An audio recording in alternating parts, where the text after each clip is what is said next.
here ulit. So yun guys, vlog naman natin itong old model ulit na to. Ayan si Bossing yan. Siya yung ulit yung may-ari nito. So mahilig siya sa mga antique guys. Ito nabili niya to sa ano guys, sa Mambobote. So nabili niya to ng 1.5. So sabi niya umaandar daw to. Tapos yung sinaksak niya malakas daw. Tapos mamaya bigla na daw umusok at humina. So tingnan natin guys, saksak din natin para pausukin natin. Tingnan natin kung bakit ganun. So ano nangyari. So isasaksak ko to guys at babalik ako kayo. So yun guys, isasaksak natin. Tingnan natin kung ano yung mangyayari. So lagay natin sa 1. Yun guys, yung 1 niya, ayan. So tingnan natin guys kung bakit ganyan yung 1 niya. Sabi niya daw kasi nangamoy 2. Tapos yan 2 guys. Yung standard niya. Old model na guys. Tapos 3. So yun guys, ayaw niya nang umandar. So yun na yung nangyari sa kanya. So tingnan natin. Hindi naman siya umuusok. So yun guys, yung itsura niya. At ayun yung pinaka paa niya. So old model siya. So ngayon lang nakita na ganyan. So yun guys yung nangyari. So bubuksan natin to. Titignan natin kung ano nangyari. Tingnan natin capacitor o yung motor na o meron ng sunog. So video natin to guys para ano din ang may-ari.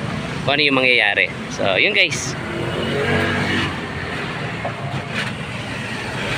Patay na natin. So ayaw.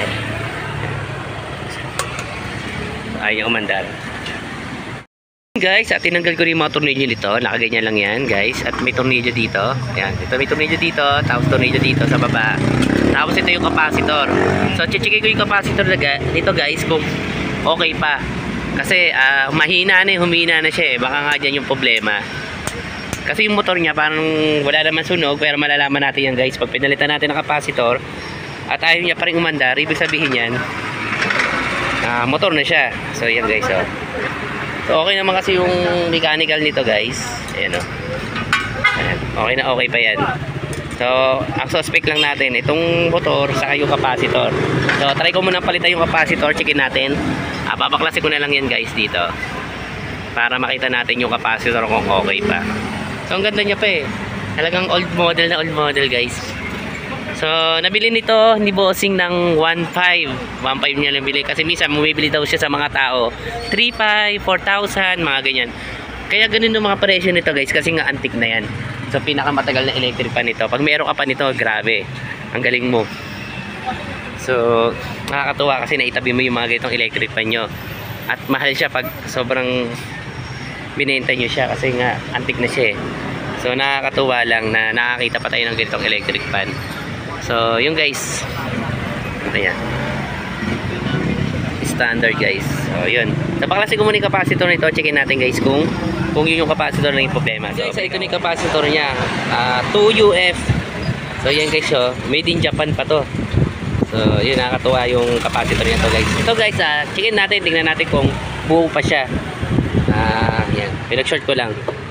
So tingnan natin dito sa tester natin na yan. Kita ba guys? Yan, kung buo siya.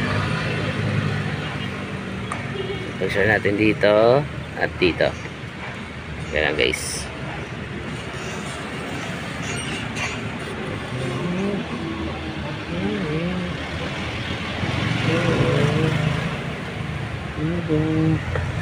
So yan yung bilang niya guys. Grabe, ganda ng bilang talaga. Asa na? Nakita yung bilang. Kita rin natin ganda ng bilang isa pa. Ayan, kita ba guys? Wala na siyang bilang. Wala siyang bilang guys. Ayan. Wala na siyang malamang sira na to. Wala nang capacitor. Wala nang yung capacitor niya Ayan, wala na. So yan 0-0 na siya. So 0-0 na to. Ayan, parang shorted na nga So yun na yung nangyayari sa kanya. So checkin natin guys. Tayo natin palitan na itong capacitor niya. Ayan 0-0 na siya 0-0, wala na bilang. Ayan, wala na bilang siya. So yun guys, so lagyan natin ang capacitor na dos. So ito na magiging capacitor niyan guys. Ayan, 2.0 siya guys. Ito rin naman 2.UF. Ayan 2 rito, ayan 2. So checkin natin to guys.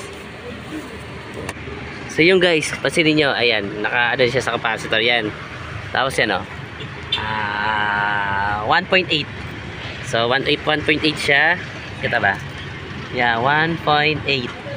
So meron siyang bilang. Ito wala nang bilang, 0 na. So palitan na natin to.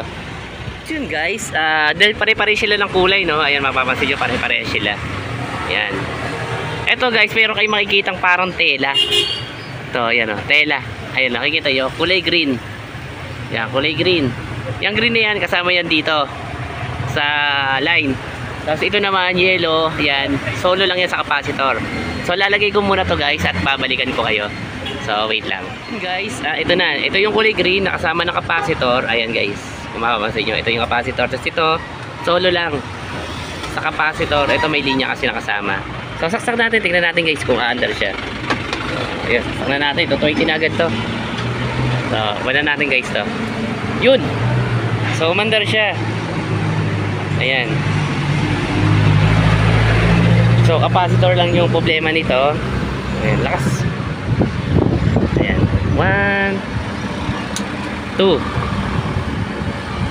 3. Ayan, ito na yan. So yung guys, okay naman, umandar na siya. So capacitor yung problema. So assemble ko lang to, buuin lang natin guys at balikan ko kayo. So nakita naman natin guys yung capacitor na lang yung problema niya. Yan. Pares naman sila guys. 2UF at 2UF din itong nilagay natin. So yun guys. Yan. So assemble ko muna at babalik ako kayo guys. Guys, dahil napuksan mo na rin, lagyan mo na rin siya ng langis dito. Ayan guys. Kagandahan dito sa mga old model na to guys. Pero siya lagayan ng langis. Ayan. So lalagyan nyo lang siya ng langis. Lagyan nyo na rin dito. Opo. Sakay ng Muñoz boss. Doon sa may stoplight. Yan, dito. Lalagyan nyo lang siya ng langis. Yan. Patakin mo lang siya dyan. Yan.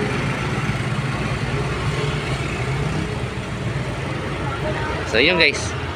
So, tapusin lang natin to at babalikan ko na kayo. Yun guys, okay na to. Nasa-assemble na rin natin. So, testingin natin. So, nakasaksak na rin naman yan. So, lagay na natin sa 1. 1. You know. So, yun guys. So, mandar na siya. So, nakakatawa, okay to. Okay itong nabili ni Bossing. Kahit 1.5 niya binili to, mas mura na yung guys sa mga tao. Kasi nabili niya lang to guys sa mga kalakal. So, mambobote. So, doon niya nakita to at doon niya binili to. Binili niya ng 1.5. So, yun guys. Kasi minsan meron siya nakikita sa Facebook. Offer sa kanya 3.5, 4.5 o 4,000, mga ganyan. Ito kahit pa paano, nakamura siya dito. So, tuwang-tuwa nga daw yung binilihan niya kasi nabili ng 1.5. So, yun guys. Siguro ito, pinaano lang nung may-ari ito. Hindi ko alam kung binakal na lang. So, sayang, buti na lang nabili niya kasi nakasurvive tayo ng mga old model na electric fan yan guys. So, makikita pa natin sila hanggang ngayon. So, yung guys, hanggang dito na lang yung vlog natin. So, maraming salamat guys sa pagsama. So hanggang dito na lang. So paalam guys.